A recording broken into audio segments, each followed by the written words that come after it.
पूछा भी यहाँ पे कुछ इंतजामात कराए गए हैं कि हम लोग यहाँ पे नमाज पढ़ सकें या कुछ, तो उन्होंने कहा ऐसा तो फिलहाल कुछ है नहीं, कुछ है भी तो स्टाफ के लिए, वो अपना अंदर है। तो हम लोगों ने कहा लुलु मॉल को लेकर बहुत ज़्यादा चर्चाएं रही, अफवाह रही, बहुत ज़्यादा बातें बनाई गई और बहुत सारी कमेंट भी लोगों ने किए और बहुत से लोगों ने ये भी कहा कि जो नमाज पढ़ने वाले लुलु मॉल में थे वो एमडी की तरफ से थे, यानी कि एक सोची समझी साजिश थी, उनको बुलाया गया था तब नमाज पढ़वाई गई ताकि लुलु मॉल चर्चा में आ जाए। कोई वहाँ हनुमान चालीसा पढ़ने पहुँच रहा था, कोई वहाँ पूजा करने के लिए जा रहा था, लेकिन हकीकत सामने खुलकर आई तब जब वो दो बच्चे जो गिरफ्तार किए गए और वो जेल से बाहर आए, उन्होंने आकर जो बयान दिया है वो रिहान और अल्ताफ, ये दोनों बच्चे हैं, आप स्क्रीन पे दोनों की तस्वीर देख रहे हैं, ये वो बच्चे हैं जो लुलु मॉल में घूमने के लिए गए थे। ईद का मौका था, लखनऊ का माहौल था, इन्होंने सोचा कि हमारे शहर में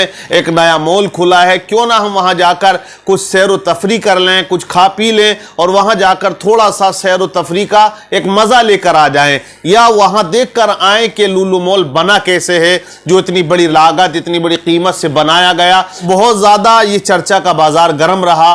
अब इन लोगों ने अपने जबान से इकरार किया कि हमने वहां नमाज पढ़ी थी, लेकिन इस बुनियाद पर हमने नमाज नहीं पढ़ी कि किसी की धार्मिक भावनाएं भड़कें, या हमारा ये मकसद नहीं था कि हिंदुस्तान का माहौल खराब हो, चर्चा बने और लोग उसको राजनीति मुद्दा बना लें। उनको तो खबर भी नहीं थी। उन्होंने खुद इस बात को बताया कि उन्होंने नमाज क्यों पढ़ी, आखिरकार वजह क्या थी। तो उनसे पूछा गया तो खुद इन दोनों बच्चों ने बताया कि नमाज का वक्त था असर का और हमने नमाज पढ़ने की जगह तलाश की, हमें नहीं मिल पाई। तो जो सिक्योरिटी गार्ड थे उससे हमने मालूम किया तो उन्होंने कहा कि यहां बाज़ाब्ता तौर से तो ऐसी कोई जगह नहीं है जहां नमाज पढ़ने के लिए आपको कोई जगह दी गई हो या वहां इंतजाम किया गया हो। हां, आप कहीं खाली जगह अगर मिल जाए तो आप पढ़ सकते हैं। तो इन लोगों ने नमाज के लिए वुजू किया और वहां कहीं करीब में ही किसी एक को नमाज पढ़ते हुए देखा, तो इन्होंने ऊपर वाले फ्लोर पर जाकर जो जगह खाली थी, जहां किसी का कोई गुजर नहीं था, भीड़ नहीं थी, वहां जाके इन्होंने नमाज अदा कर ली। नमाज भी हो चुकी थी, लेकिन आखिर में हुआ ये कि बस ये दुआ ही मांग रहे थे और किसी ने वो वीडियो शूट कर ली। जिसने वीडियो शूट किया बनाया उसने भी इन पर कोई टिप्पणी या कोई कमेंट्स नहीं किया था, सिर्फ बनाया और सोशल मीडिया पे उसने उसको शेयर कर दिया।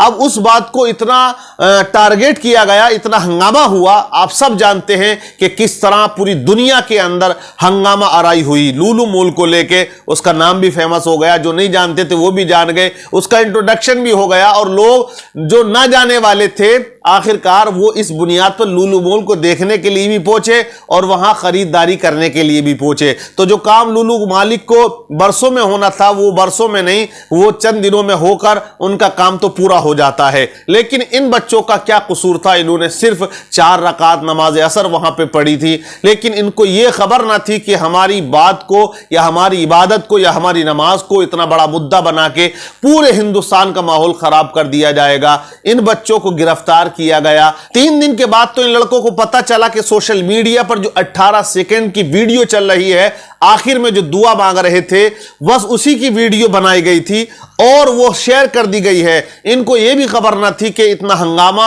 हो चुका है, क्योंकि न्यूज वगैरह सोशल मीडिया से कम जुड़े हुए थे। 3 दिन के बाद पता चला कि वो आप ही लोग हो और पुलिस आपकी तलाश में है।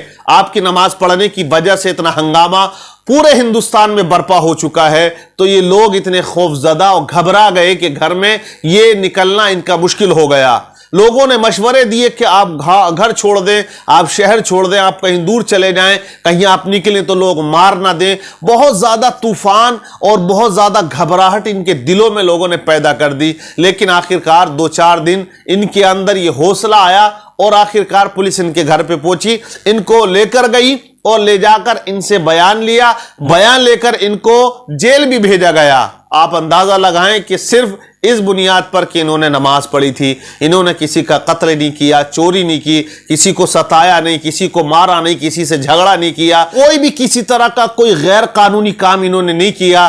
भोले भाले बच्चे जानते हैं हिंदुस्तान है ये वो मुल्क है जिसके बारे में डॉक्टर इकबाल ने कहा, सारे जहां से अच्छा हिंदोस्ता हमारा, हम बुलबुले हैं इसकी ये गुलसिता हमारा। क्योंकि हिंदुस्तान की ये सभ्यता रही, ये एकता और भाईचारा हमारा रहा कि पहले हमारे हिंदू भाई खुद कहा करते थे वुजू यहाँ कर लें, नमाज यहाँ पढ़ लें। मैंने भी कई मर्तबा ऐसा देखा कि हम कहीं जाम में फंसे हैं या कहीं ऐसी जगह फंसे जहाँ भीड़ बहुत है, आप उससे आला हजरत में जाएं, वहां पर भी एकता देखने को मिला करती है कि जहां पर गैर मुस्लिम भी खाना खिलाया करते हैं, नमाज पढ़ने के लिए जगह दिया करते हैं। हमने खुद एक ऐसी जगह नमाज पढ़ी जो गैर मुस्लिमों का वहां एक मतलब कब्जा था, उन्होंने खुद वुजू का पता बताया कि नल वहां है, यहां है। तो एक वो सभ्यता, वो एकता, वो मोहब्बत, वो भाईचारा कहीं ना कहीं आज कुछ ना कुछ राजनीति या पॉलिटिकल की वजह से खत्म होता जा रहा है, कुछ लोगों की वजह से। ऐसा नहीं है कि हमारे सारे हिंदुस्तानी ऐसे हो या हिंदू भाई ऐसे हो, नहीं,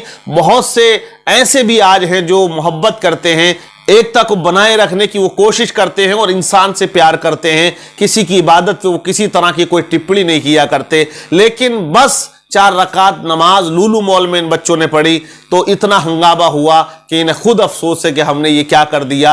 आखिरकार उन्हें ये भी अफसोस है कि हमारा वो मुल्क है जहां मोहब्बत बांटी जाती है, जहां एक दूसरे का सम्मान लोग किया करते हैं, और हमें सिर्फ इस बुनियाद पर कि हमने नमाज पढ़ी तो हमें जेल भी जाना पड़ा।